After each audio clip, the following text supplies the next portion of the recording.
जम्मू और कश्मीर से इस समय एक बड़ी खबर आ रही है। जम्मू में तेज हुए आतंकी हमले के बाद जम्मू कश्मीर के पूर्व मुख्यमंत्री और नेशनल कॉन्फ्रेंस के नेता उमर अब्दुल्ला ने जम्मू कश्मीर के पुलिस महानिदेशक आर स्वाइन के बयानबाजी पर पलटवार किया है। डीजीपी ने इशारों में मुफ्ती परिवार और अब्दुल्ला परिवार को चुनावी फायदे के लिए आतंकवादियों को शह देने का और उनकी मदद लेने का आरोप लगाया था, वो भी Indian institute of management Jammu में एक भाषण के दौरान। अब उमर अब्दुल्ला ने पलटवार करते हुए कहा है कि डीजीपी अपनी जिम्मेदारी निभाएं, सुरक्षा दे, सियासत तो नेता कर ही लेंगे।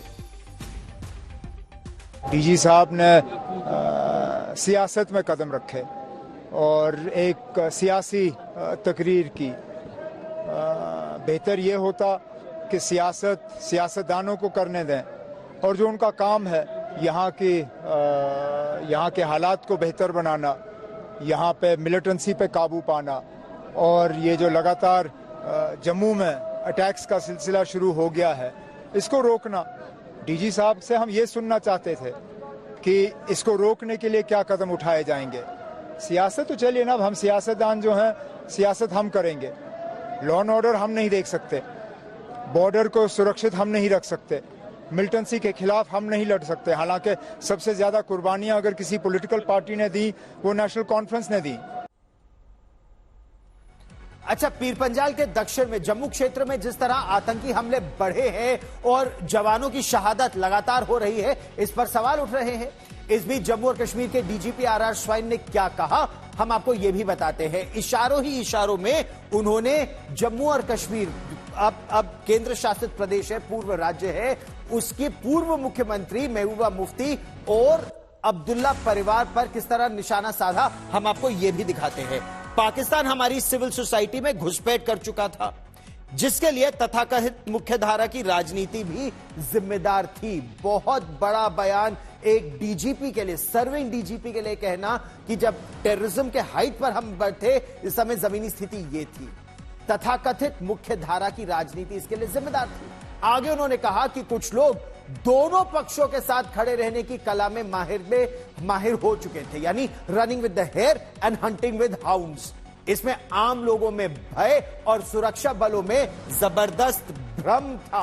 बड़ी बात, तीसरी बात जो उन्होंने की वो ये थी कि मारे गए आतंकवादियों के घर जाना और खुलेआम सहानुभूति जताना, ये नॉर्मलाइज कर दिया गया था।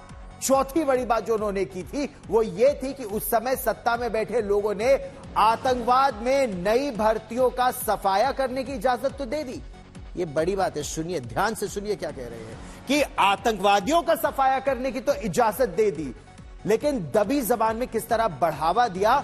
जो लोग भर्ती में मदद कर रहे थे, यानी जो इंडोक्ट्रिनेट कर रहे थे और जो फंड अरेंज कर रहे थे, उनके खिलाफ कार्रवाई नहीं होने दी, उनके खिलाफ जांच नहीं हुई। और सबसे बड़ी बात उन्होंने ये की कि हालात इतने बिगड़ चुके थे कि तथाकथित मुख्य धारा के दलों में और चुनावी संभावनाओं को बेहतर बनाने के लिए आतंकवादी नेटवर्क को कभी कभी छिपकर तो कभी कभी सीधे तौर पर बढ़ावा देना शुरू कर दिया था। ये वो पुलिस अधिकारी है जो जमीनी स्थिति से अवगत करा रहे थे नई पीढ़ी को।